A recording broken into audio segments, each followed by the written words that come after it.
ಈ ಒಂದು ಮುಖ್ಯಮಂತ್ರಿಗಳ ಘಟನೆಯಿಂದ ನನಗೆ ಸಾಕಷ್ಟು ನೋವಾಗಿದೆ, ಮುಜುಗರ ಆಗಿದೆ. ನಾನು ಅವತ್ತು ಪ್ರತಿಕ್ರಿಯೆಯನ್ನು ಕೊಡಲಿಲ್ಲ, ಯಾಕೆಂದರೆ ಮುಖ್ಯಮಂತ್ರಿಗಳ ಹುದ್ದೆಗೆ ಗೌರವವನ್ನು ಕೊಟ್ಟೆ. ನನಗೆ ಸಾಕಷ್ಟು ನೋವಾಗಿದೆ, ದಯವಿಟ್ಟು ನನಗೆ ಸ್ವಯಂ ನಿವೃತ್ತಿಯನ್ನು ಕೊಡಿ ಅಂತೇಳಿ ಸರ್ಕಾರಕ್ಕೆ ಮನವಿಯನ್ನು ಮಾಡ್ಕೊಂಡಿದ್ದಾರೆ. ಅವರು ಅಳಲನ್ನು ತೊಡ್ಕೊಂಡಿದ್ದಾರೆ ಪತ್ರದಲ್ಲಿ. ಅಲ್ಲ ನೋಡಿ, ಅವ್ರಿಗೆ ನೋವಾಗಿದೆ ಅನ್ನೋಂಥ ಒಪ್ಕೊಂಡು ಬಿಟ್ಟಿದ್ದಾರೆ. ಅದಕ್ಕೆ ಮುಖ್ಯಮಂತ್ರಿಗಳ ಹುದ್ದೆಗೆ ಅಪಮಾನ ಮಾಡಬಾರ್ದು. ಇವತ್ತು ಇಲ್ಲೇ ಪೊಲೀಸ್ ಕಮಿಷನರ್ ಸಸ್ಪೆಂಡ್ ಮಾಡಿದ್ರಲ್ಲ, ಇವರು ಸಹ ಅದೇ ಗೌರವದಿಂದಲೇ ಅವರು ಸಸ್ಪೆನ್ಷನ್ ಆದರೂ ಅವ್ರು ಹೋಗ್ಬೋದು. ಹಾಸ್ಪಿಟಾಲಿಟಿ ಕ್ಷೇತ್ರದಲ್ಲಿ ಜಾಗತಿಕ ವೃತ್ತಿಯ ಕನಸು ಇದೆಯಾ? ಜಾಗತಿಕ ಅಧ್ಯಯನ ಉದ್ಯೋಗ ಅವಕಾಶಗಳೊಂದಿಗೆ ಭಾರತದ ನಂಬರ್ 1 IIHM ನಲ್ಲಿ ಓದಿ. ಪ್ರವೇಶ ಆರಂಭವಾಗಿದೆ, ಈಗಲೇ ಸೇರಿ.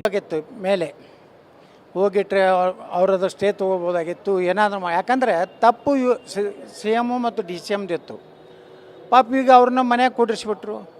ಅವ್ರು ಎದಕ್ಕೆ ಗೌರವದಿಂದ ಇಂಥದ್ದು ಮಾಡಲಿಲ್ಲ ಅಂದರೆ ಮುಖ್ಯಮಂತ್ರಿ ಹುದ್ದೆಗೆ. ಅದರ ಅರ್ಥ ಮುಖ್ಯಮಂತ್ರಿಯಲ್ಲಿ ಇದ್ದವ್ರಂಥವ್ರು ಈ ರೀತಿ ವರ್ತನೆ ಇದು ಸರಿಯಲ್ಲ.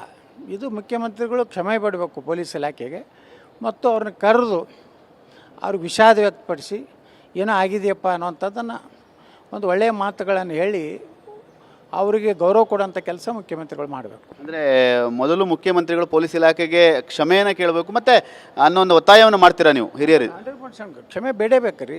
ತಪ್ಪು ಯಾರೇ ಇರಲಿ, ರಾಷ್ಟ್ರಪತಿ ಇರಲಿ, ಪ್ರಧಾನಮಂತ್ರಿಗಳಿರಲಿ, ತಪ್ಪು ಮಾಡಿದಾಗ ಕ್ಷಮೆ ಬಿಡೋದಂತ ಏನೋ ಅಪರಾಧ ಏನಲ್ಲ, ಅಥವಾ ಅದು ನಾವು ಸಣ್ಣತನ ತಿಳ್ಕೊಬಾರ್ದು. ಕ್ಷಮೆ ಅನ್ನುವಂಥದ್ದು ನಮ್ಮ ಸಂಸ್ಕೃತಿಯಲ್ಲಿ ಭಾಳ ಅದಕ್ಕೆ ಗೌರವ ಇದೆ. ಕ್ಷಮೆ ಬೇಡಿದ್ದಾರೆ ಅಂದರೆ ಅರ್ಥ ಅದು ದುರ್ಬಲ ಅಥವಾ ಅಪಮಾನ ಅಂತ ತಿಳ್ಕೊಬಾರ್ದು.